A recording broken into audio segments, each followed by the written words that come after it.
Bab 456, Dendam Baru dan Lama, halaman setengah.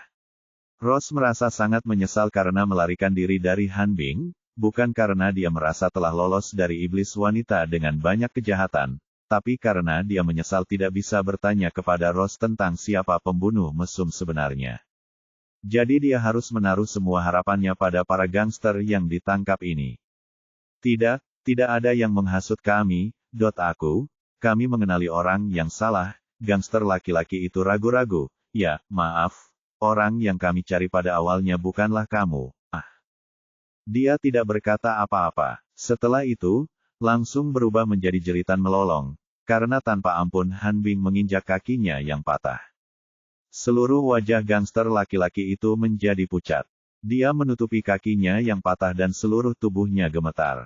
Dia berkata dengan mendesak, Aku bilang. Han Bingbing mendengus sebelum mengambil kembali kakinya. Pagi ini, bos kami menerima telepon pagi ini. Seseorang mengatakan ada pekerjaan besar yang harus kami lakukan, dan bayarannya bagus. Gangster laki-laki itu mengertakkan gigi, menahan rasa sakit, dan gemetar. Bos kami awalnya tidak percaya, nanti orangnya langsung transfer 10 juta, dan pihak lain bilang setelah urusannya selesai, dia akan memberi kami 10 juta lagi, jadi kami ambil pekerjaan ini. Petik 2. Jenis apa pekerjaan yang dibicarakan orang itu? Apakah kamu akan membunuh kami? Kata Han Bingbing. Tidak. Gangster laki-laki itu menggelengkan kepalanya kuat-kuat, dan kemudian berkata dengan suara gemetar, pria itu meminta kita untuk mengirim anak kecil yang mati itu ke sini sesuai waktu, dan mengatakan itu jika kita melihat wanita menggendong anak itu menangis, mari kita bunuh dia, dan meminta kami untuk mengambil foto wanita ini menangis, lalu, ambil tindakan.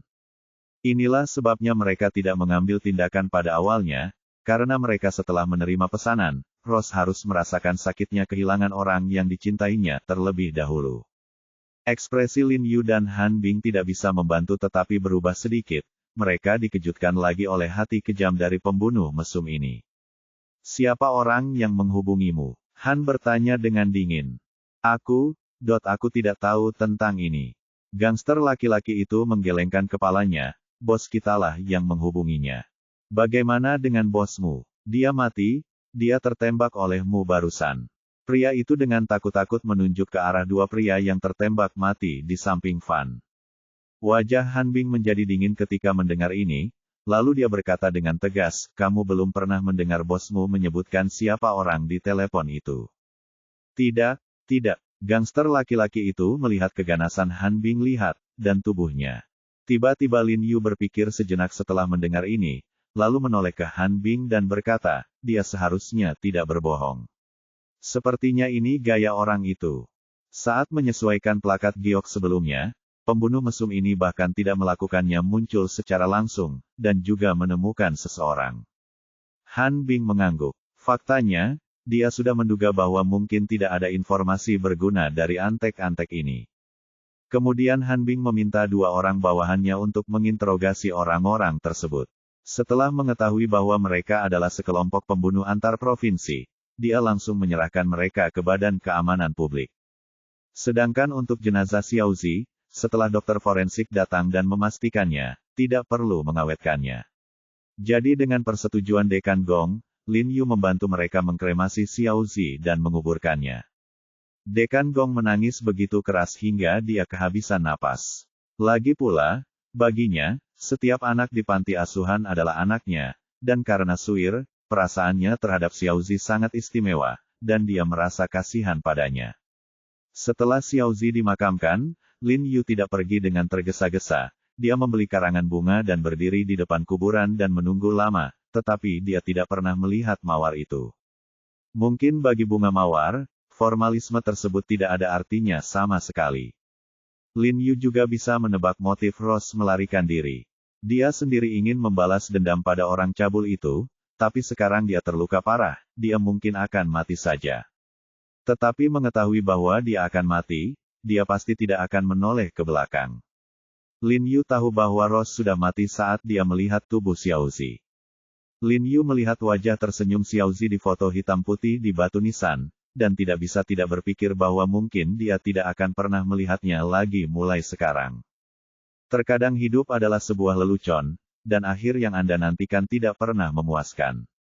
Lagi pula, mereka tidak tahu siapa pembunuh mesum itu, dan Ross sama sekali tidak menunggu kakaknya. Lin Yu memasukkan tangannya ke dalam sakunya, mengeluarkan kunci emas yang ditinggalkan Ross untuknya, menghela nafas pelan, lalu meletakkan bunga di tangannya di depan batu nisan Xiaozi, lalu berbalik dan pergi.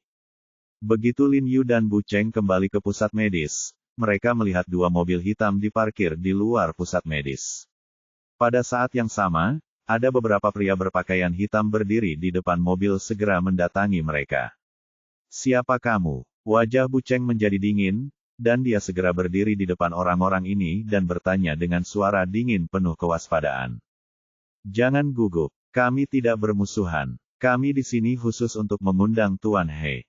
Seorang pria berwajah persegi yang memimpin berkata kepada Bu Cheng, lalu berjalan ke arah Lin Yu, memberi hormat, dan berkata dengan hormat, "Tuan He, orang tua kami, oh, Tuan He, meminta saya untuk datang dan meminta Anda pergi ke rumah sakit. Tuan kedua kami sudah bangun." Lin Yu tidak bisa menahan kegembiraan ketika mendengar ini terkejut. Suasana hati yang buruk sebelumnya menghilang dalam sekejap. Dia buru-buru mengangguk dan berkata, "Ayo pergi, aku akan mengikutimu." Bu Cheng melihat nomor plat mereka dan melihat bahwa itu memang plat nomor pemerintah, jadi dia mengikuti Lin Yu kami masuk ke mobil bersama. Setelah sampai di rumah sakit, saya melihat unit perawatan intensif tempat Pak He berada sudah penuh dengan orang. Selain He Qingwu, lelaki tua dari keluarga He, ada juga saudara laki-laki dan perempuan He Ziqin dan generasi ketiga dari keluarga He. Seluruh pintu bahkan penuh sesak. Cucu lelaki tua itu, Chang Chang, sedang berlari liar di luar. Ketika dia melihat Lin Yu, dia sangat ketakutan sehingga dia sepertinya ingat kapan terakhir kali Lin Yu menendangnya. Dia segera menjadi tenang dan bahkan tidak berani bergerak ke dinding. Kakak kedua, He Jinqi di pintu melihat Lin Yu dan segera datang dengan tongkat. Ketika dia melihat sekilas Chang Chang berdiri tak bergerak, dia tertawa terbahak-bahak dan berkata, "Kamu harus merawat anak ini." Yang baru saja keluar dari bangsal, menatap Lin Yu dengan tajam ketika dia melihatnya. Karena dia tahu bahwa Dr. Lin Yu lah yang menyembuhkan saudara laki-lakinya yang kedua, dia tidak berani mengatakan hal yang tidak menyenangkan kali ini. "Kakek kedua, Kakak He, aku di sini, Kakak He." He Jinqi berteriak ke bangsal sekuat tenaga. Dia mengganti namanya untuk sementara karena dia takut pada kakek. Petik 2. Tolong, cepat. He Qingwu, yang sedang duduk di kursi dengan tongkat di kedua tangannya, segera berdiri dan berkata dengan tergesa-gesa. Kerumunan segera bubar, dan Lin Yu masuk, mengangguk dan menyapa Tuan He, dan kemudian melihat He Zizen terbaring di ranjang rumah sakit. Ya, dia menyeringai pada Lin Yu, dan berkata dengan suara lemah, "Adik, kali ini aku berhutang budi padamu. Aku tidak akan berterima kasih atas kebaikanmu. Jika aku punya kesempatan di masa depan, bagaimana aku bisa mencapai tujuanku? Aku pasti akan menjadi seperti mata air yang memancar." Laporkan. Bab 456, Dendam Baru dan Lama, halaman 2/2. Adik kecil, jangan lihat berapa umurmu. Xiao Manru di samping tidak bisa menahan diri untuk tidak mengeluh padanya. Jika He Jiarong benar-benar dia dan anak He Zizen, bukankah itu akan membingungkan panggil dia adik laki-laki? "Haha, tidak masalah kamu memanggilku apa." He Zizen tersenyum tanpa hambatan, menepuk tempat tidur, dan memberi isyarat, "Adik, ayo duduk." He Zizen memiliki kepribadian yang ceria dan sikap yang agung, dan belum pernah ada terikat oleh hal-hal sepele seperti itu. "Oke, ayo kita keluar dan biarkan Zizen mengobrol dengan dokter." He Qingwu melambaikan tangannya kepada semua orang, lalu semua orang di ruangan itu berbalik dan berjalan keluar. He Ziqin segera datang dan membantu ayahnya. "Kakak kedua, aku akan kembali nanti." He Qingwu menoleh ke He Zizen dan berkata, "Baiklah, ayah, tolong pelan-pelan. Saat aku bisa bangun dari tempat tidur dalam 2 hari, aku akan pergi menemuimu dan ibu. Jangan terburu-buru, jangan terburu-buru, luangkan waktumu. He Qingwu memperingatkan, dan berkata dengan sedikit khawatir, ngomong-ngomong, kamu harus memikirkan baik-baik apa yang aku katakan. Punya kebijaksanaan, ayah, jangan khawatir. Ayo, He Zizhen menjawab dengan tergesa-gesa. He Qingwu mengangguk, lalu menyapa Lin Yu, mengucapkan terima kasih, dan berjalan keluar dengan bantuan He Ziqin. Ayo Tuan He, cepat duduk. Xiao Manru buru-buru membawakan bangku untuk Lin Yu dan Bu Cheng, tapi Bu Cheng tidak duduk dan berdiri lalu pergi keluar. Terima kasih. Lin Yu mengangguk dan terkekeh. Setelah duduk, dia memeriksa denyut nadi He Zizhen, dan kemudian berkata dengan penuh emosi, Tuan dia memiliki fisik yang sangat bagus dan pulih dengan sangat cepat. Jika itu orang lain, tidak peduli bagaimana caranya, tidak mungkin untuk bangun secepat itu. Haha, ini jelas peremajaan adikku. He Zizhen berkata sambil tersenyum lebar, lalu bertanya dengan cemas, berapa lama apakah saya perlu keluar dari rumah sakit? Saya merasa sedikit tidak nyaman di tempat tidur. Kita harus menunggu beberapa hari lagi. Lin Yu berkata sambil tersenyum, racun jenis ini memiliki histeresis, tidak bangun dari tempat tidur dan bergerak selama periode ini. Itu benar-benar menyiksaku. He Zizhen menghela nafas tak berdaya. Orang yang aktif seperti dia tidak bisa tinggal di tempat tidur sebentar akan lebih baik jika dia tidak bangun. Oke, tenang saja dan dengarkan dokter. Hei, Xiao Manru memutar matanya ke arahnya tanpa daya. Hei, Zizhen tersenyum, lalu sepertinya mengingat sesuatu, dan buru-buru menoleh ke Lin Yu dan berkata, ngomong-ngomong, adikku, dengarkan kamu, racun di tubuhku berasal dari Jepang, kan? Petik 2. Yu buru-buru mengangguk dan bertanya, apakah kamu tidak tahu siapa 3 orang yang kamu bunuh itu? He Zizhen menggelengkan kepalanya dan tersenyum, setiap hari aku menghadapi pembunuh internasional dengan warna kulit berbeda, aku tidak peduli, negara saya untuk waktu yang lama, dan mereka tidak mengatakan apapun ketika menyerang saya. Saya tidak mengira mereka orang Jepang. Racun ini pasti berasal dari Jepang, dan dari keluarga bernama Shenmu. Lin Yu berkata kepada He Zizhen dengan ekspresi serius, mengingat situasi ketika dia mendiskusikan masalah ini dengan Tuan siang hari itu. Shenmu, ekspresi He Zizhen tiba-tiba berubah, lalu dia mengangguk, ekspresinya menjadi lebih suram, lalu dia menyipitkan matanya dan berkata dengan dingin, aku tidak menyangka mereka akan menyerangku sekarang. Kalau begitu mari kita selesaikan dendam lama dan baru kita bersama-sama. Apakah Anda memiliki konflik dengan keluarga Shenmu ini? Lin Yu tiba-tiba menjadi tertarik dan bertanya dengan tergesa-gesa. Ini adalah rahasia nasional, tapi aku bisa memberitahumu sedikit. He Zizhen menatap Lin Yu dan berkata sambil tersenyum tipis, bukannya ada konflik antara aku dan keluarga Shenmu, tapi memang ada konflik besar antara kami secara keseluruhan di Tiongkok dan keluarga Shenmu. Konflik dengan kami, Tiongkok. Lin Yu sedikit terkejut, sedikit bingung. Dia tidak pernah bisa membayangkan bahwa sebuah keluarga kecil akan berani menantang keagungan suatu negara. 10 tahun yang lalu, mereka mencuri dokumen rahasia negara kita. He Zizhen mengerutkan kening dan berkata dengan sungguh-sungguh, dokumen yang berhubungan dengan sumber kehidupan negara. Petik 2 tanda seru. Lin Yu tiba-tiba membuka matanya lebar-lebar, agak terkejut, dan tidak menyela. Dia menatap He Zizhen dengan penuh harap, menunggu kata-kata selanjutnya. Bab 457 Operasi Tianhu. He Zizhen menoleh dan sepertinya memahami pikiran batin Lin Yu. Dia tersenyum tak berdaya dan berkata, mengenai isi dokumen ini, saya tidak bisa memberitahu Anda, dan saya tidak bisa memberitahu Anda, karena saya pun tidak tahu. Aku tidak tahu apa yang ada di dalamnya. Kamu juga tidak tahu. Lin Yu sedikit terkejut, wajahnya penuh kejutan.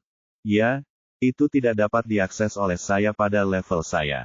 He Zizhen berkata dengan jujur, setiap orang yang telah membaca dokumen ini adalah orang-orang besar yang memiliki kekuatan besar. Jika tidak, bagaimana itu bisa disebut dokumen yang berkaitan dengan sumber kehidupan orang-orang? Negara. Lin Yu mengangguk, dia tahu dari ekspresi He Zizhen bahwa He Zizhen tidak berbohong padanya. Dia bertanya dengan tergesa-gesa, karena ini adalah dokumen yang berhubungan dengan jalur kehidupan negara, betapa berbahayanya jika dirampas pergi oleh Jepang.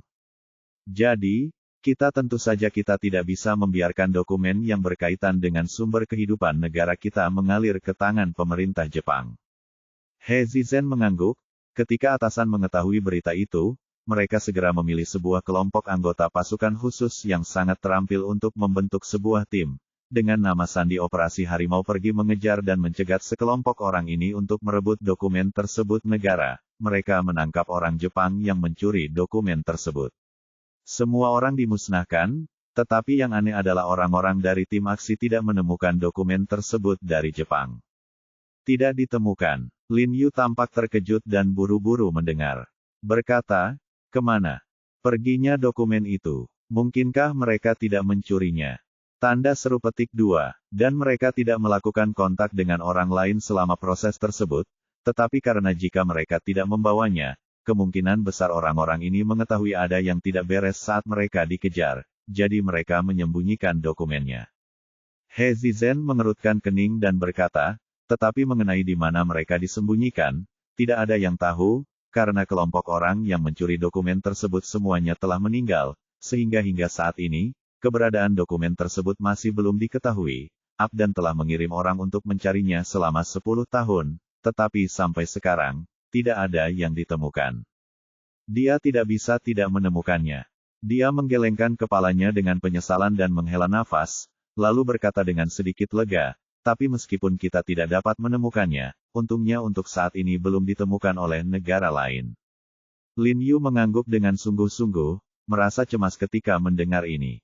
Setelah membiarkannya beberapa saat, dia bertanya dengan rasa ingin tahu, lalu kapan kami memburu orang-orang Jepang ini? Apakah Anda yang memimpin tim?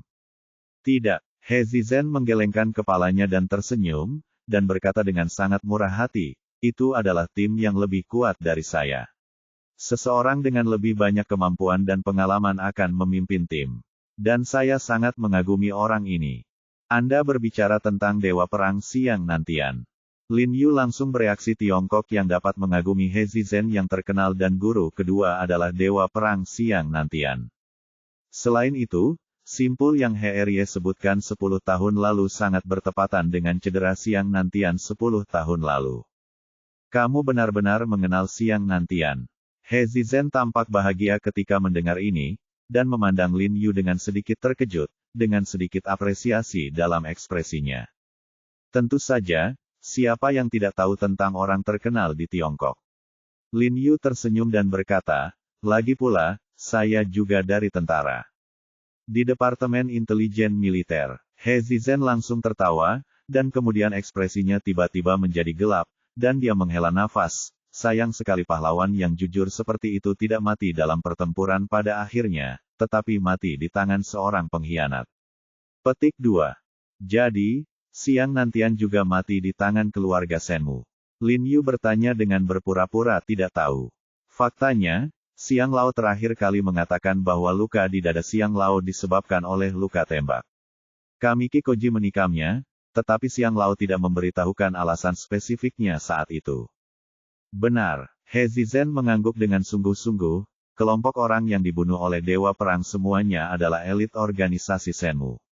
Memusnahkan mereka sama dengan mematahkan dua lengan organisasi Senmu, jadi mereka tentu ingin membalas dendam. Jadi mereka dia menggunakan agen rahasia yang telah dikerahkan sejak lama untuk menyerang Dewa Perang secara diam-diam ketika dia tidak siap. Pada titik ini, He Zizen tidak bisa menahan diri untuk menundukkan kepalanya dan berkata dengan ekspresi yang sangat sedih. Meskipun Dewa Perang belum mati pada saat itu, dia dikejutkan oleh semacam drama.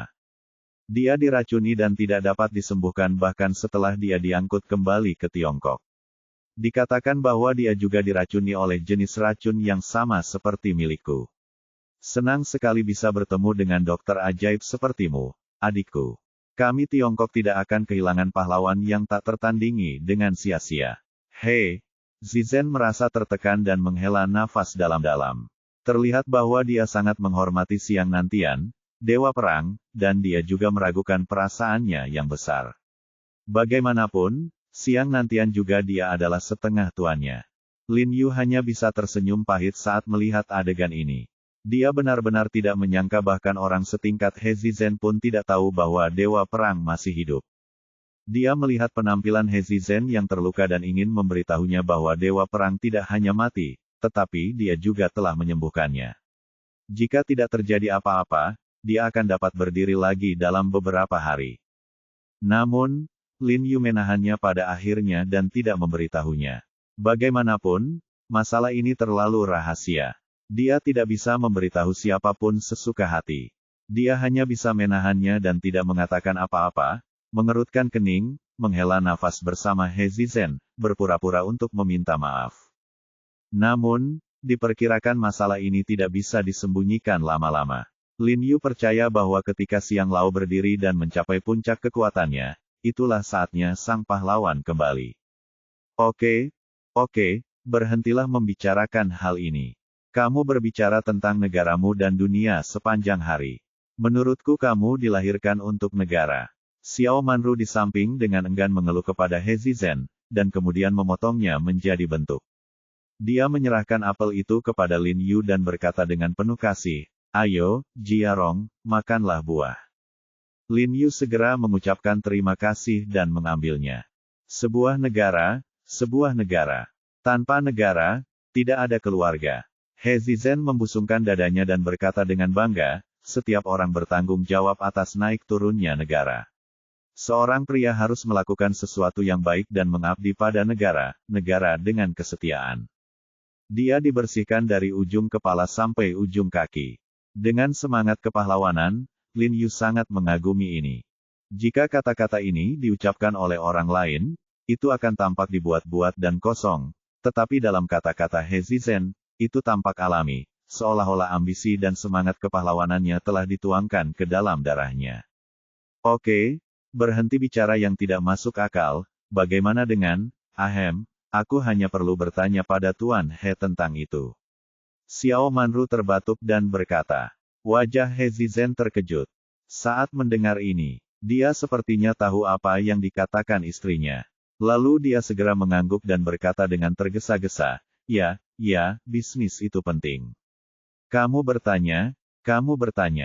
Mendengar ini dan tersenyum pada Xiao Manru. Dia berkata, Bibi, jika kamu memiliki pertanyaan, tanyakan saja. Dong. Xiao Manru hendak berbicara ketika tiba-tiba ada ketukan di pintu. Xiao Manru terkejut sesaat, lalu tersenyum pada Lin Yu dan mengangguk, mengisyaratkan dia untuk menunggu sebentar, lalu berjalan mendekat dan berdiri untuk membuka pintu. Begitu pintu terbuka, dua sosok langsung masuk, itu adalah He Jinqi dan Wan Xiaofeng. Halo Bibi Xiao, halo Paman He. Wan Xiaofeng menyapa He Zizhen dan istrinya dengan agak hati-hati setelah masuk. Hei, halo, masuklah. Xiao Manru mengenal Wan Xiaofeng dan mengetahui bahwa dia adalah salah satu dari 4 anak paling hilang di ibu kota, setenar Jinqi, lagi pula, kedua kakeknya diculik oleh kakak tertua keluarga He. Dan alasannya adalah karena kakek Wan Xiaofeng ingin membunuh suaminya. Namun, urusan orang dewasa adalah urusan orang dewasa dan tidak ada hubungannya dengan anak-anak. Xiao Manru tidak menunjukkan rasa jijik yang terlalu kuat terhadap Wan Xiaofeng. Ini Xiaofeng, ayo duduk. Meskipun He Zizhen sedikit terkejut, ekspresinya jauh lebih alami mengajarimu dari belakang. Si kecil itu bertinju. Wan Xiaofeng menggaruk kepalanya dan terkekeh. Setelah memasuki ruangan, dia meletakkan banyak suplemen yang dibawanya ke tanah, lalu berjalan untuk duduk di sebelah He Zizhen. Lin Yu merasa sedikit terkejut ketika dia melihat Wan Xiaofeng, dan merasa sedikit malu. Bagaimanapun, ada kebencian yang begitu besar antara dia dan keluarga Wan, dan Wan Xiaofeng pasti membencinya di dalam hatinya sekarang. Paman kedua, Xiaofeng mengetahui bahwa kamu sudah bangun dan memintaku untuk membawanya mengunjungimu. He Jinqi berkata kepada He Zizhen, lalu menatap Lin Yu tanpa daya dan mengangkat bahu, seolah dia tidak mengharapkan apapun untuk mengunjungi paman keduanya.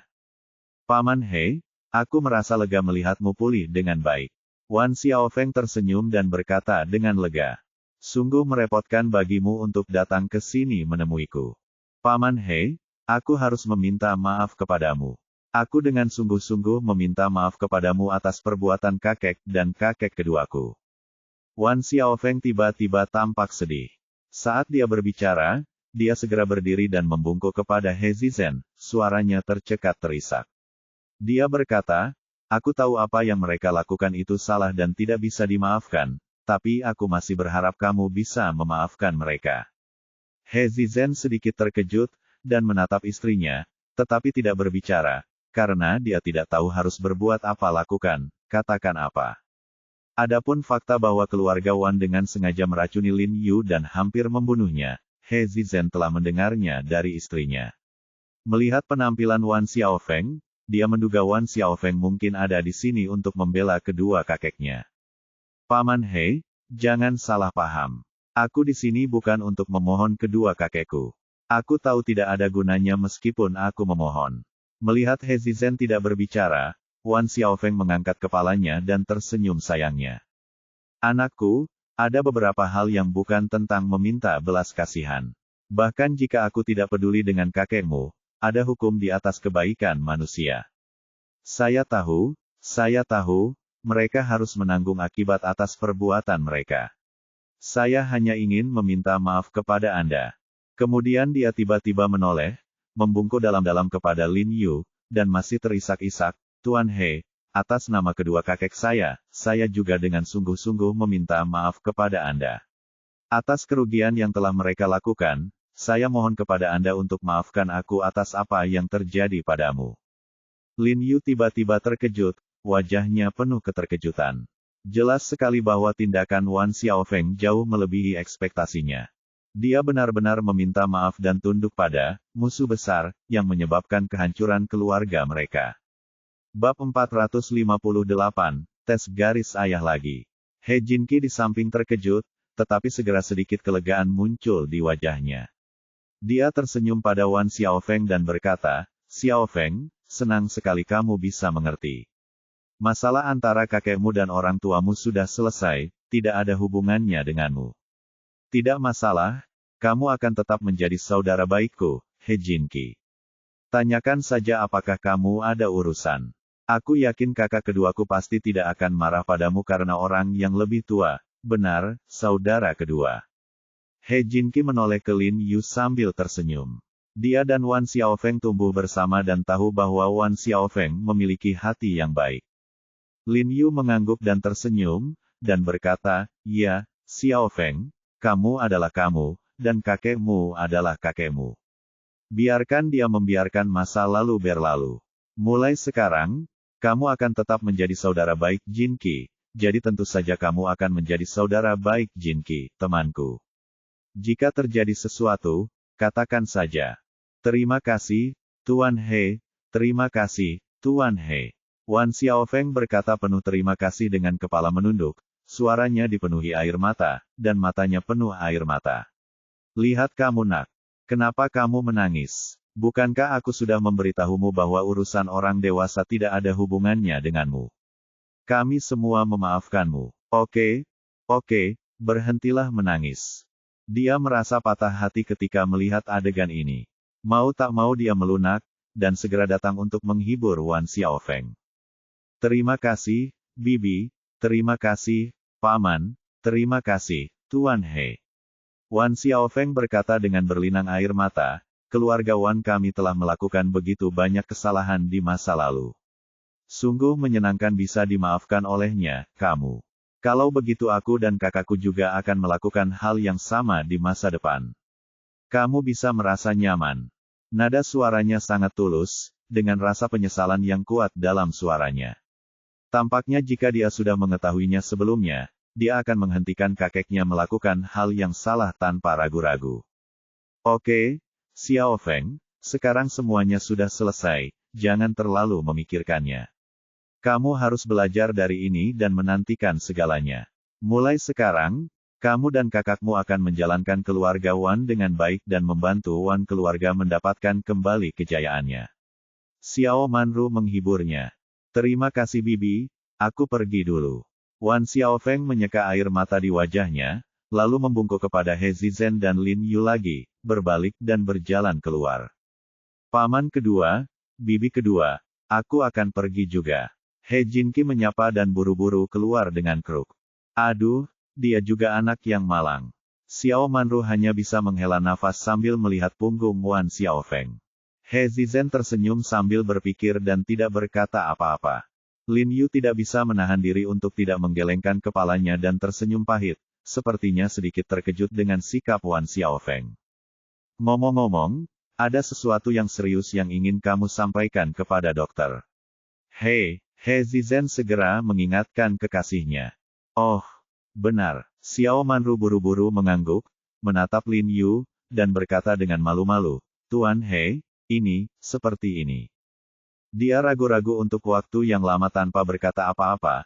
Lin Yu dia tidak bisa menahan diri untuk tidak memandangnya dengan rasa ingin tahu dan kebingungan. Tuan He, terlepas dari apakah Anda setuju dengan ini atau tidak, jangan dimasukkan ke dalam hati.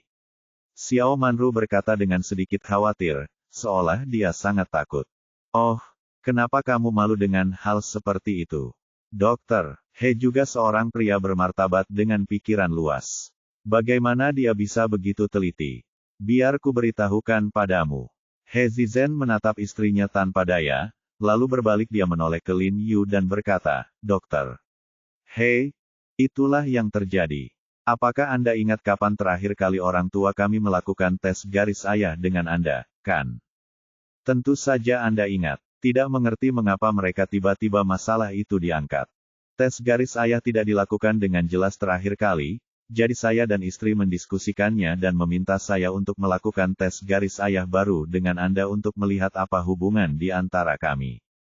He Zizen berkata dengan riang, lalu dia tertawa dan berkata, jika kamu benar-benar anakku, He Zizen, itu akan menjadi suatu kehormatan besar bagiku.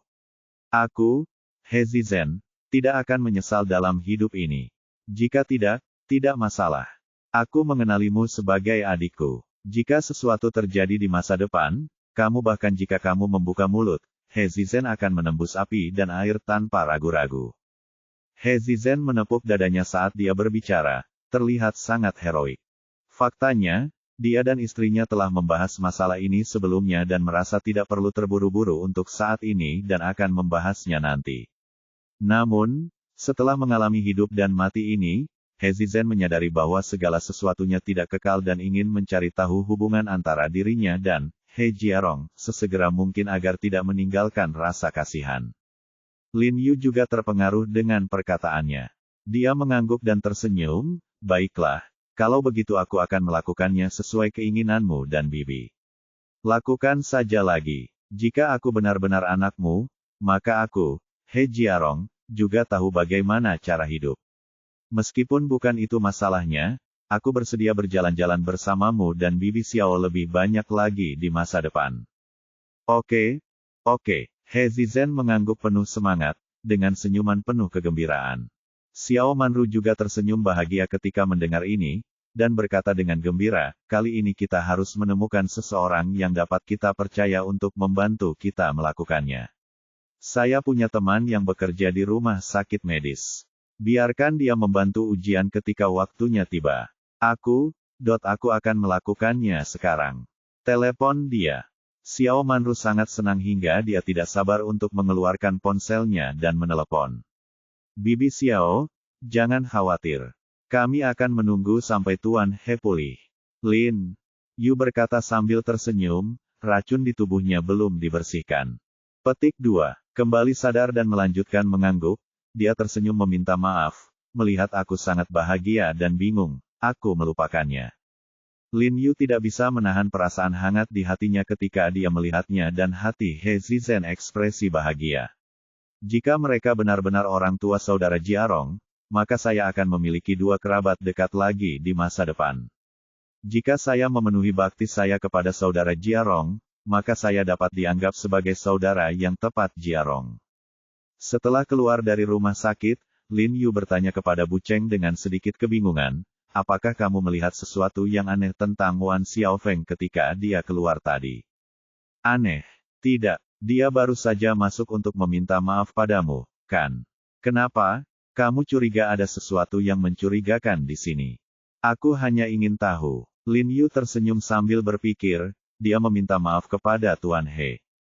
Masuk akal, setelah itu. Semua, kakeknya lah yang bersalah pada awalnya, tapi dia sebenarnya meminta maaf kepadaku, dan kepada musuh nominalnya yang membunuh ayahnya, dia tidak bisa bersiap untuk ini. Konspirasi apa yang ada di sana? Bu Cheng mengangguk. Aku tidak bisa mengatakan konspirasi, tapi jelas bahwa Wan Xiaofeng melakukan ini untuk membuatku menurunkan kewaspadaanku terhadapnya. Lin Yu menggelengkan kepalanya tanpa daya dan tersenyum, sebenarnya, aku tidak memiliki permusuhan terhadapnya sejak awal, tetapi saya harus mengatakan bahwa dia bisa melakukan hal semacam ini menunjukkan bahwa Wan Xiaofeng telah dewasa dan bukan lagi playboy. Kakek dan ayahnya sama sekali tidak mampu menyakiti suaminya. Cheng Leng mendengus dan berkata dengan acuh tak acuh, jika Tuan tidak nyaman dengannya, saya bisa membunuhnya sekarang. Di masa lalu, ketika keluarga Wan makmur, akan mudah baginya untuk membunuh Wan Xiaofeng, apalagi sekarang. Saudara Bu, jangan bicara tentang pemukulan dan pembunuhan sepanjang hari. Lin Yu tersenyum tak berdaya. Wan Xiaofeng baru saja datang untuk meminta maaf padanya, tetapi Bu Cheng sebenarnya ingin membunuhnya. Dalam beberapa hari ke depan, Lin Yu terutama berlari di antara Tuan He dan Tuan Xiang, melakukan akupuntur untuk mereka, membantu mereka mendetoksifikasi dan mencerna racun dalam tubuh mereka secepat mungkin. Dalam beberapa hari terakhir, yang paling dia rindukan adalah Rose, berharap mendengar kabar tentangnya, namun tidak ada kabar tentang Rose baik dari Han Bing maupun panti asuhan. Di ibu kota yang begitu besar, mawar sepertinya tiba-tiba menguap dari dunia, tidak meninggalkan jejak. Hal ini membuat Lin Yu merasa sedikit kecewa. Setelah memberikan suntikan kepada He Zizhen hari itu, He Zizhen tiba-tiba tersenyum pada Lin Yu dan berkata, Xiao He, meskipun aku belum bisa keluar dari rumah sakit, tidak apa-apa jika aku berjalan-jalan, kan? Itu tidak masalah. Lin Yu He mengangguk dan menegaskan. Bagus sekali. He Zizhen berkata dengan penuh semangat, kalau begitu kamu ikut denganku. Kemana kamu ingin pergi? Melihat tatapannya yang tidak sabar, Lin Yu tiba-tiba menjadi bingung dan sangat penasaran kemana dia ingin pergi. Pernahkah kamu mendengar tentang brigade pembunuhan kami? He Zizhen merendahkan suaranya dan bertanya pada Lin Yu. Tentu saja, Lin Yu segera mengangguk. Itu bagus, tapi kamu belum pernah ke brigade pembunuhan kami, kan? Aku akan membawamu ke markas kami. He Zizhen berkata sambil tersenyum misterius. Kesempatan ini jarang terjadi, dan orang biasa tidak bisa mendapatkannya masuk. Baik, Lin Yu tidak bisa menahan perasaan senang ketika dia mendengar ini, dan hatinya bersemangat. Dia hanya mendengar Li Zhensheng menceritakan kisah legendaris yang tak terhitung jumlahnya tentang brigade pembunuhan, dan dia dipenuhi dengan kekaguman. Tanpa diduga, dia kini memiliki kesempatan untuk mengikuti He Zizhen untuk melihat sekilas agen khusus paling kuat di Tiongkok. Wajah brigade. Kalau begitu kamu harus lebih memperhatikan. Tubuhmu saat ini tidak dapat menahan siksaan. Meskipun Xiao Manru sedikit khawatir, melihat Lin Yu dan He Zizhen begitu bersemangat, dia tidak ingin merusak kesenangan mereka. Jangan khawatir, aku hanya kembali untuk melihat-lihat, bukan untuk latihan. He Zizhen melambai padanya dengan acuh tak acuh dan memanggil salah satu bawahannya.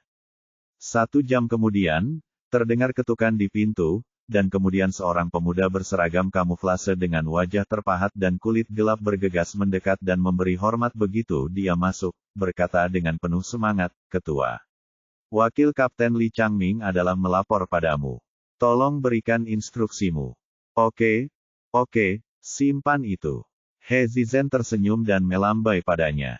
Halo, kakak ipar. Li Changming menyapa Xiao Manru sambil tersenyum, lalu menoleh ke He Zizhen dan tersenyum bahagia. Kapten, semua orang sangat senang mengetahui bahwa kamu akan kembali, dan mereka semua menunggu, untuk kembalinya kamu sebagai pahlawan. Oke, berhenti menyanjung dan ayo pergi. He Zizhen memarahinya sambil tersenyum, lalu mengenakan pakaiannya dan memanggil Lin Yu untuk keluar. Kapten, ini, Li Changming sedikit terkejut, menatap Lin Yu, dan buru-buru mengingatkan, tim kami memiliki peraturan tegas bahwa tidak ada orang luar yang diizinkan masuk. Dan tim kami sedang melakukan latihan. Jika Anda membawa orang asing dalam keadaan seperti itu, Anda akan mengungkap rahasia militer gaya tempur internal pasukan mereka, Komando Taktis, DEL. Ini Tuan He, penyelamatku. He Zizhen bahkan tidak menoleh ke belakang dan terus berjalan ke depan dengan kepala terangkat tinggi. Tuan He, jika tidak nyaman, saya akan. Melihat apa yang dikatakan Li Changming, Lin Yu hendak menolak. Tanpa diduga, ekspresi Li Changming tiba-tiba berubah dan dia dengan cepat berjalan ke arah Lin Yu dan memberi hormat wajah. Serius, Tuan He, atas nama semua petugas Brigade Pembunuhan, Li Changming ingin mengucapkan terima kasih atas anugerah penyelamatan nyawa Anda kepada pemimpin kami. Tubuhnya, mengulurkan tangannya sebagai isyarat mengundang, dan berkata dengan hormat, tolong. Bab 459 Reputasi yang layak. Semua orang di Brigade Penyamaran telah mendengar tentang Dokter Ajaib He yang menyelamatkan He Zizhen, dan mereka sangat berterima kasih kepada Lin Yu di dalam hati karena tidak membiarkan mereka kehilangan kaptennya. Faktanya, bagi orang-orang dari Brigade Pembunuhan Rahasia, He Zizhen telah lama lebih dari sekedar kapten. Dalam hati mereka, He Zizhen adalah jiwa dari Brigade Pembunuhan Rahasia dan keyakinan batin mereka. Itu semua adalah pilar dan motivasi yang mendukung mereka untuk maju. Oleh karena itu, setelah Li Changming mengetahui bahwa Lin Yu di depannya adalah Dr. He yang legendaris, dia sangat menghormati Lin Yu dan tentu saja menyambut Lin Yu untuk mengunjungi Camp Dark Tone mereka. Lin Yu merasa sedikit malu saat melihat Li Changming sangat menghormatinya, dia mengangguk dan tersenyum pada Li Changming, lalu berjalan cepat bersama Bu Cheng. Li Changming mengendarai prajurit Dongfeng, dengan beberapa tanah masih menempel di rodanya, jelas berjalan melewati lumpur. Saya sedang berlatih, dan ketika saya mendapat telepon dari ketua, saya langsung pergi. Li Changming menjelaskan kepada semua orang sambil tersenyum. Bagaimana dengan kumpulan sayuran baru ini? He Zizhen bertanya sambil tersenyum setelah masuk ke dalam mobil, saya sedang menunggu seseorang di garis depan. Cai Gua hanyalah sayuran, tidak akan siap untuk sementara. Li Changming berkata dengan sopan sambil mengemudi, Kapten, jika Anda sedang terburu-buru untuk meminta seseorang, mengapa Anda tidak meminta saya dan Lao Liu untuk datang? Tidak, bagaimana kami bisa melakukannya tanpa kalian, di rumah? He Zizhen tidak ragu-ragu, menolak. Bukankah ada komisaris politik? Li Changming berkata tanpa daya, jika aku berada di sisimu kali ini, mungkin kamu tidak akan berada dalam situasi ini. Urus rumah dengan jujur. Aku tidak perlu khawatir tentang masa depan. Aku tidak bisa menjelaskan semuanya di belakangku. Bagaimana kita bisa bertarung? Aku menahanmu di rumah karena aku percaya padamu. Melihat nada tegas He Zizhen, Li Changming merasa sedikit gelisah. Dia menghela nafas tanpa daya dan membuang muka tanpa memaksa. Brigade penyengat tersembunyi terletak di lokasi yang sangat terpencil di pinggiran kota. Lin Yu hanya bisa melihat bukit-bukit yang menonjol di kedua sisi jalan. Jelas sekali bahwa ini adalah daerah perbukitan yang belum pernah dikunjungi Lin Yu sebelumnya. Ini pertama kalinya saya mengetahui ada medan seperti itu di luar ibu kota.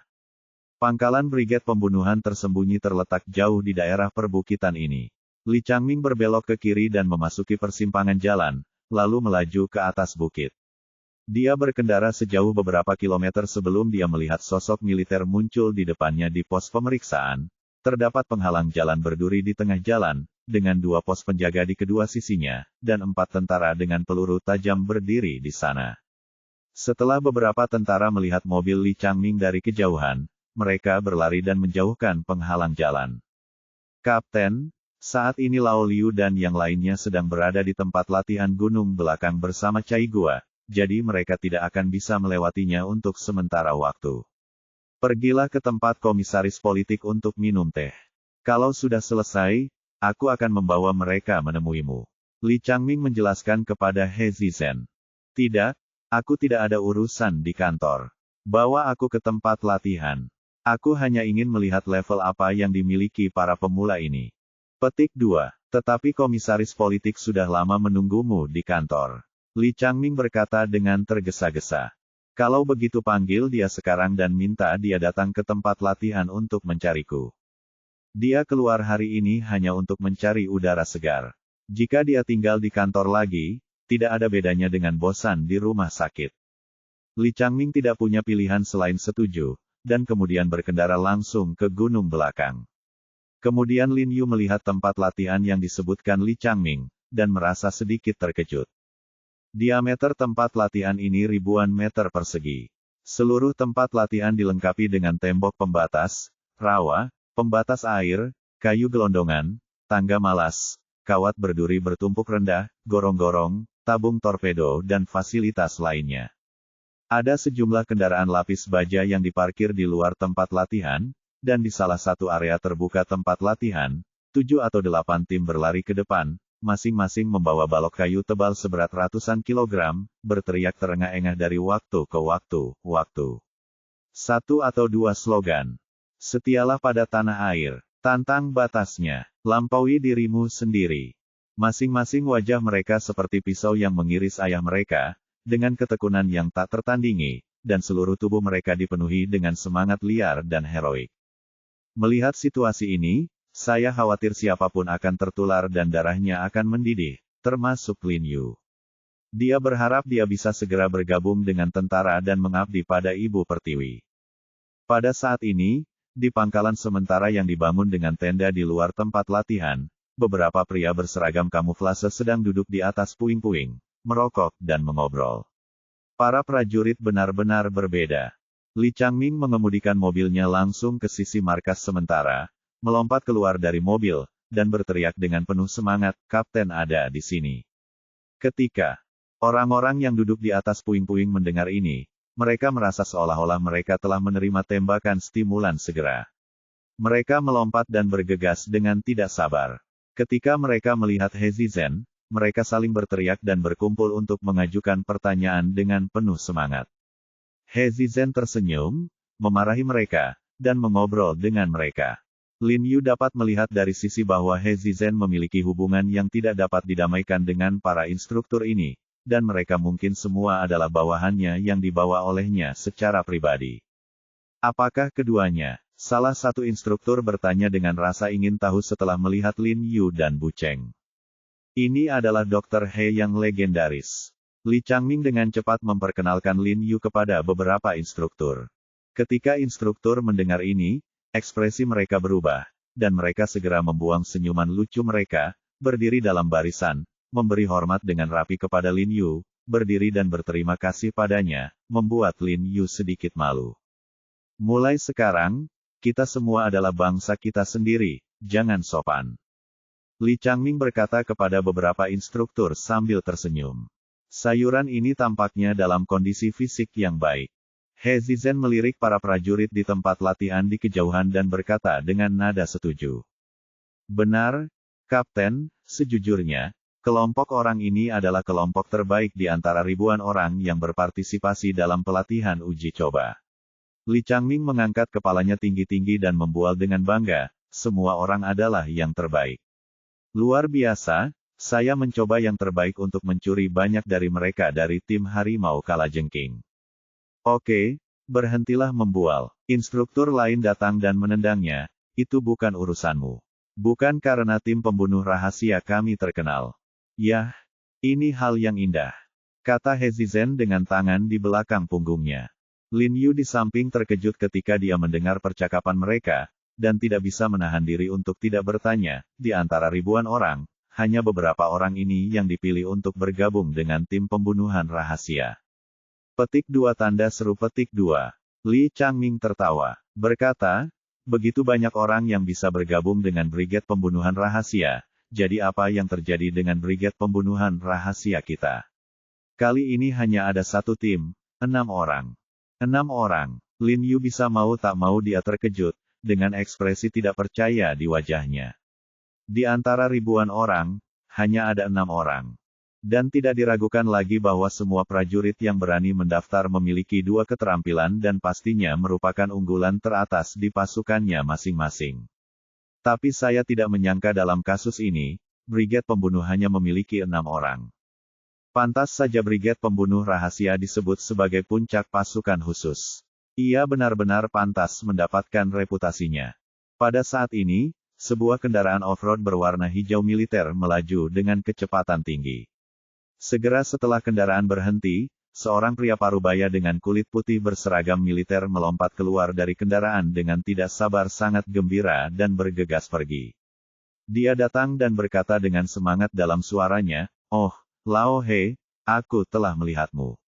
Aku tidak pergi menemuimu. Jangan kaget. Kamu tahu aku tidak bisa pergi. Haha, aku tahu." He Zizhen berkata dengan seluruh kekuatannya.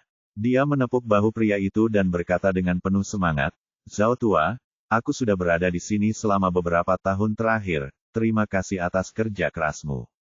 Senang rasanya kamu tahu bahwa ketika kamu menjadi lebih baik, kamu harus mentraktirku minuman yang enak." Zhao Tua juga tertawa. Dia adalah komisaris politik Brigade Pembunuhan, Zhao Yonggang. Ini adalah, setelah Zhao Yonggang selesai menyapa He Zizhen, matanya berbinar saat melihat Lin Yu. Dia merasa Lin Yu dan He Zizhen sangat mirip ketika mereka masih muda. "Oh, ini penyelamatku, Dokter He Jiaronghe." He Zizhen memperkenalkan sambil tersenyum. "Oh, Dokter He, senang bertemu denganmu. Zhao Yonggang segera memegang tangan Lin Yu dan menatap Lin Yu dengan senyuman di wajahnya. Komisaris politik. Pada saat ini, penjaga yang mengemudikan Zhao Yonggang tiba-tiba berlari dengan ponselnya dan buru-buru berkata kepada Zhao Yonggang, "Ada panggilan dari pos pemeriksaan, mengatakan bahwa Qin Yong, wakil Kapten Harimau Kalajengking Brigade, membawa sekelompok orang. Bantuan ada di sini, menanyakan apakah Anda ingin melepaskan kami." Tim Macan Kalajengking. Zhao Yonggang sedikit terkejut, mereka tidak menyapa sebelumnya. Kata Qin Yong, mereka di sini untuk mengamati kita. Anggota baru sedang berlatih. Penjaga itu melaporkan dengan tergesa-gesa. "Komisaris politik, jangan dengarkan omong kosong anak ini." Li Changming buru-buru keluar dan berkata kepada komisaris politik, "Anak ini ada di sini untuk menimbulkan masalah. Beberapa dari orang-orang ini ditipu olehnya untuk berpartisipasi dalam pemilihan Brigade Harimau Kalajengking. Akibatnya, saya merenggutnya, jadi jika dia datang ke sini kali ini, dia pasti seseorang dengan niat buruk." "Oke, kalau begitu jangan biarkan mereka datang." Setelah mendengar apa yang dia katakan, Zhao Yonggang menoleh ke penjaga dan berkata, "Katakan saja padaku. Dia pergi ke kota untuk rapat, biarkan dia menunggu 1 hari lagi." "Tunggu." He Zizhen tiba-tiba menyela dan berkata dengan ringan, "Biarkan dia masuk." "Kapten." Ekspresi Li Changming berubah dan dia buru-buru mencoba membujuk He Zizhen. Lagi pula, He Zizhen tidak tahu detailnya. Li Changming hampir bertengkar dengan Qin Yong karena masalah ini. He Zizhen mengangkat tangannya untuk menyela dan berkata dengan tenang, "Kapan saya pernah takut akan masalah di tim pembunuh? Karena dia ingin membuat masalah, biarkan dia melakukannya. Saya ingin melihat masalah apa yang bisa dia buat. Dengan kapten di sini, apa yang kita takutkan?" "Itu benar, kita di Batalion Pembunuh Kegelapan tidak pernah takut pada siapapun. Biarkan saja dia datang, supaya dia bisa melihat berapa beratnya." Beberapa instruktur di samping. Mereka juga mendengus dingin, penuh penghinaan. Selama masih ada Self-Zen, mereka tidak perlu takut. Pencarian lama, biarkan mereka masuk. He Zizhen menoleh ke Zhao Yonggang dan berkata, "Oke." Zhao Yonggang kemudian menoleh ke penjaga dan mengangguk. Bab 460, Pertanyaan tentang Brigade Pembunuhan. Meskipun Lin Yu di samping mengerti apa yang sedang terjadi, dia tidak tahu banyak tentang organisasi tentara, jadi dia tidak tahu tentara macam apa Brigade Harimau Kalajengking ini. Dengan suara rendah, "Saudara Bu, tahukah kamu kekuatan macam apa Brigade Harimau Kalajengking ini?" Dia tahu bahwa Brigade Harimau Kalajengking pasti merupakan pasukan khusus, tetapi yang tidak dapat dia pahami adalah sejak Sengatan Gelap. Brigade adalah kekuatan paling kuat di antara pasukan khusus. Mengapa Brigade Macan Kalajengking ini berani datang ke Brigade Pembunuhan untuk menimbulkan masalah? Saya tidak tahu secara spesifik. Saya baru mendengar bahwa Brigade Macan Kalajengking dulunya adalah pasukan khusus yang sudah lama berdiri. Pernah bercita-cita menjadi puncak pasukan khusus Tiongkok, lagi dalam beberapa tahun terakhir, adalah pasukan khusus di Tiongkok yang kedua setelah Brigade Pembunuh Kegelapan. Bu Cheng mengerutkan kening dan memberitahu Lin Yu semua yang dia ketahui. "Tidak buruk. Petik 2. Li Changming di samping memandang Bu Cheng dengan rasa ingin tahu setelah mendengar kata-kata Bu Cheng, dan bertanya, apakah kamu tahu sesuatu tentang ketentaraan? Apakah kamu pernah menjadi tentara? Ekspresi wajah Bu Cheng, suaranya sangat dingin, dan dia tidak mengucapkan sepatah kata pun. Li Changming terkekeh, lalu menjelaskan kepada Lin Yu, Tuan He, apa yang baru saja dikatakan adik kecil ini benar. Brigade Harimau Kalajengking adalah pasukan khusus di Tiongkok yang kedua setelah Brigade Penyengat Kegelapan kita. Dalam beberapa tahun terakhir, mereka perkembangannya sangat bagus, dan bahkan mungkin untuk mengejar batalion Dark Tone kita, tapi itu hanya sebuah harapan. Ini hanyalah mimpi bagi mereka untuk melampaui batalion Dark Tone kita. Petik 2. Lin Yu memiliki pemahaman umum tentang masalah ini setelah mendengar ini, mengangguk dan tersenyum, dan tidak berkata apa-apa lagi. Tidak lama setelah semua orang menunggu, mereka melihat 3 kendaraan off-road militer melaju ke arah mereka dengan cepat, dan mereka berhenti sangat dekat dengan mereka. Debu yang ditimbulkan oleh roda membuat semua orang batuk beberapa kali, dengan ekspresi dingin di wajah mereka. Kendaraan off-road dengan sangat tidak senang. Dong-dong. Terdengar beberapa suara pintu mobil ditutup, lalu beberapa pria berseragam kamuflase operasi khusus berwarna hitam, hijau, coklat, dan abu-abu melompat keluar dari mobil dan berjalan lurus ke arah sini. Kalajengking dan harimau, tercetak di ban lengan. Pria terkemuka itu tampak berusia 30-an, dengan tulang pipi cembung dan kulit gelap. Dia memiliki kepala periuk yang terpangkas rapi dan berjalan bersama orang-orang di belakangnya dengan kepala terangkat tinggi dan wajah penuh arogansi. Li Changming, nak. Saat Guo Jiahet membuka mulutnya, dia tiba-tiba melihat He Zizhen berdiri di satu sisi, memperhatikan pelatihan rekrutmen dengan penuh perhatian binatang buas, dan ekspresinya tiba-tiba berubah. Gudong menelan sisa kata-katanya, berjalan cepat, dan berkata dengan hormat, Chief He, kamu kembali. Dan hatinya bingung. Tanpa diduga, dialah yang mengetahui bahwa He Zizhen berada di rumah sakit dan jauh dari Brigade Assassin, jadi dia mengambil kesempatan untuk datang mengganggu Brigade Assassin. Tanpa diduga, He Zizhen kembali, dan kesombongan aslinya tiba-tiba terhapus. Meskipun dia belum pernah berhubungan dekat dengan He Zizhen, apalagi bermain melawan He Zizhen, rumor tentang pria ini saja sudah cukup untuk membuatnya takut. Kapten Qin, sudah lama tidak bertemu. Bagaimana kabar Kapten Xiao akhir-akhir ini? Tanda seru petik 2. He Zizhen tampak sangat santai. Kapten Xiao yang dia bicarakan adalah kapten dari Brigade Harimau Kalajengking. Oke, beberapa hari yang lalu dia berbicara tentang pergi ke rumah sakit untuk menemuimu, tapi dia terlalu sibuk selama ini. Kata Qin Yong sambil berkeringat banyak. Tidak masalah. Aku akan pergi menemuinya lain kali. He Zizhen tersenyum dengan tenang, lalu melambaikan tangannya dan berkata dengan keras, apa yang kamu lakukan di sini? Anggap saja aku tidak ada. Untuk memberitahumu sebenarnya, saya belum keluar dari rumah sakit. Saya baru di sini hari ini. Saya baru saja kembali ke sini untuk mencari udara segar. Komisaris politik Zhao dan Chang Ming masih bertanggung jawab atas urusan di tim. Jangan terlibat. Saat dia mengatakan itu, dia berjalan ke kursi yang jauh dan duduk dengan penuh minat.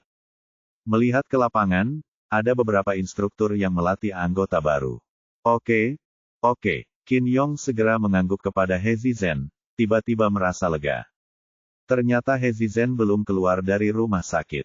Memikirkan hal ini, ketakutan Qin Yong terhadap He Zizhen tiba-tiba melemah sedikit, dan dia merasa jauh lebih nyaman. Qin Yong, apa yang kamu lakukan di sini? Li Changming mengerutkan kening dan bertanya pada Qin Yong dengan dingin, dengan ketidaksabaran yang mendalam di matanya. Apa yang kamu lakukan? Apa yang bisa kamu lakukan? Tentu saja saudara dan pasukan ada di sini untuk menonton dan belajar. Qin Yong memandang Li Changming dan merasa seolah-olah musuh iri satu sama lain. Dia menatap Li Changming dengan dingin dan mencibir, kenapa, kamu tidak diterima? Selamat datang. Li Changming memiringkan kepalanya dan berkata dengan tidak sabar, lalu memberi isyarat mengundang. Qin Yong terkekeh, lalu berbalik dan berkata kepada sekelompok orang yang dibawanya, kalian semua mendengarnya. Ayolah, sekarang beri saya gambaran yang bagus tentang bagaimana tim pembunuh berlatih, dan lihat mengapa mereka lebih baik dari kita. The Scorpion Tiger Brigade itu kuat. Awasi aku. Aku akan bertanya pada kapten saat aku kembali. Jangan biarkan dia menendangmu. Tanda seru. Tempat latihan, berbaris, dan duduk dengan rapi. Li Changming dan beberapa instruktur sedikit terkejut saat melihat pemandangan ini. Mereka tidak tahu jenis obat apa yang dijual Qin Yong di labu tersebut. Namun, Qin Yong dan instruktur menyaksikan pelatihan rekrutmen di tempat latihan dengan penuh minat, sementara Li Changming dan yang lainnya bingung dan berjongkok ke samping untuk menatap Qin Yong dan yang lainnya dengan rasa ingin tahu. Lin Yu dan Bu Cheng berdiri di samping dengan tenang dan tidak pernah berbicara. Bagaimanapun, ini adalah masalah tentara dan tidak baik bagi mereka untuk terlibat. Kali ini, setelah sekelompok rekrutan di lapangan menyelesaikan pelatihan acara penyeberangan traksi, instruktur di lapangan memberi mereka waktu beberapa menit untuk istirahat. Sekelompok rekrutan sepertinya mengenali orang-orang dari Scorpion dan Tiger Brigade ketika mereka melihat mereka di sini, dan mereka membisikkan sesuatu. Banyak dari mereka hampir berpartisipasi dalam pemilihan Scorpion dan Tiger Brigade. Kapten, ini tidak ada yang bisa dilihat. Pada saat ini, seorang perwira muda berwajah perunggu di Brigade Harimau Kalajengking tiba-tiba berteriak kepada Qin Yong. Hah, apa maksudmu? Qin Yong mengerutkan kening dan bertanya dengan dingin. Itu tidak menarik. Aku hanya mengatakan yang sebenarnya. Menurutku pelatihan Brigade Harimau Kalajengking sama sekali tidak bagus. Mau tak mau aku meragukan keefektifan tempur mereka. Petugas berkulit perunggu itu menjawab dengan jujur. Kamu bajingan kecil, nadamu sangat keras. Li Changming segera menjadi marah ketika mendengar ini. Sialan, kamu bahkan belum menumbuhkan rambutmu, namun kamu berani menghakimi kami. Benar. Saat aku membunuh orang di medan perang, anakmu masih menyusui dalam pelukan ibumu. Penikaman rahasia kehormatan Brigade diperoleh dengan darah dan tidak bisa dinilai hanya dengan beberapa kata dari kalian. Beberapa instruktur juga segera datang dan melihat bahwa perwira muda berkulit perunggu itu hanyalah seorang letnan. Dia sangat marah sehingga dia menunjuk ke arahnya dan berteriak dengan marah. Benar, omong kosong apa yang kamu bicarakan.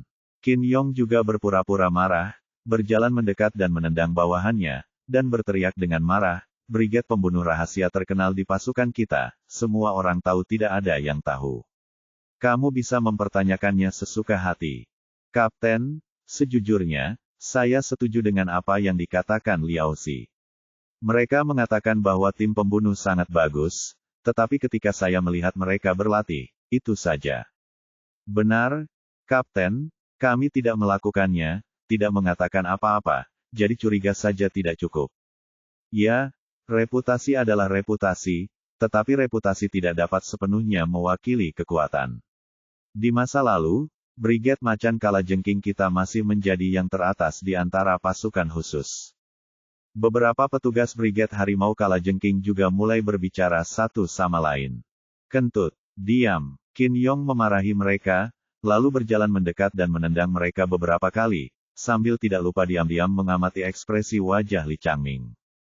Lin Yu tidak bisa menahan diri untuk tidak mengangkat alisnya ketika dia melihat adegan ini. Senyuman muncul di sudut mulutnya, dan dia segera menyadari bahwa ini adalah drama yang disutradarai dan diperankan oleh Qin Yong, dengan tujuan membuat marah Li Changming dan yang lain.